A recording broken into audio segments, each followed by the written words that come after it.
Hello, it's Eva again. I wake up ambitious people like you and dare them to be great. And today we're going to talk about the strengths and the struggles of intuitive leaders. Intuitive what?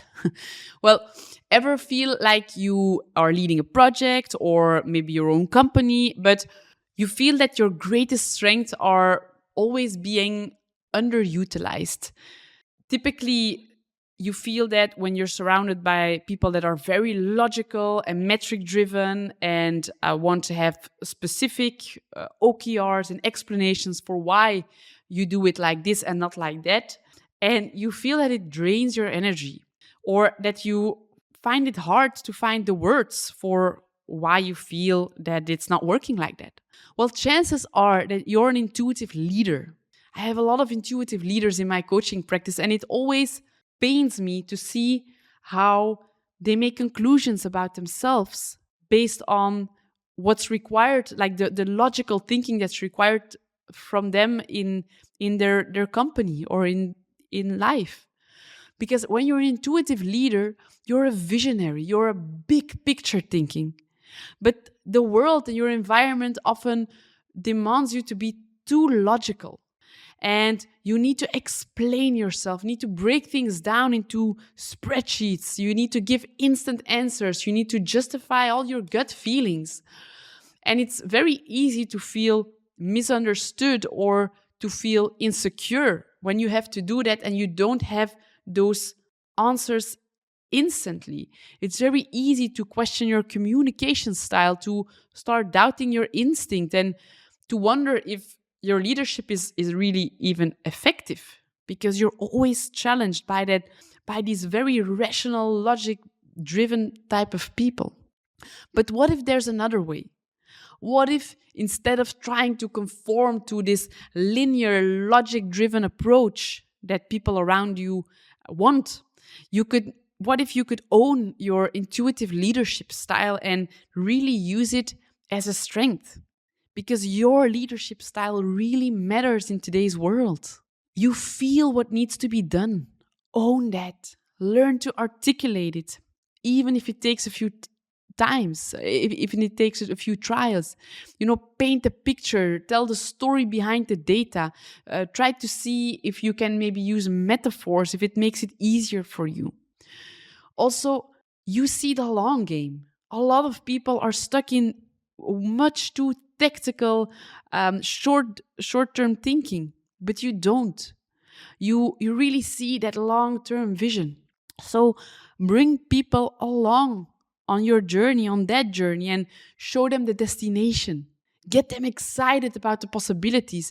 Very typically, if you have people in your team, they get inspired, they feel empowered because you come in and you share that vision, that long-term goal, and you leave room and space for them to take on their position within that destination, within that road. And so check in now and then to see if that direction is still being followed. And thirdly, you really care about your people. That's huge, especially higher up in organizations. Use that empathy, use that very natural drive to connect, to build trust, to understand what's needed in the organization and create a culture where everyone feels valued and empowered. We need you, all the intuitive leaders out there. So if these are things that you want, here's an action plan. First of all, embrace your manual. Get to know yourself. Figure out how you work best, how you process information, how you connect the dots, and what environments allow you to be great. It could be that you need a lot of alone time to process. Take it. Or maybe your ideas are really flowing when you're walking. Go outside. Or maybe you need to work through the night without any morning obligations. Clear your agenda in the morning. Take that time during the night. Find your rhythm. Own it. Maybe you need a couple of hours really doing nothing, wasting your energy, being lazy in the couch. If it means that afterwards there's this burst of your vision, of your creativity, go and be lazy in the couch. Discuss it.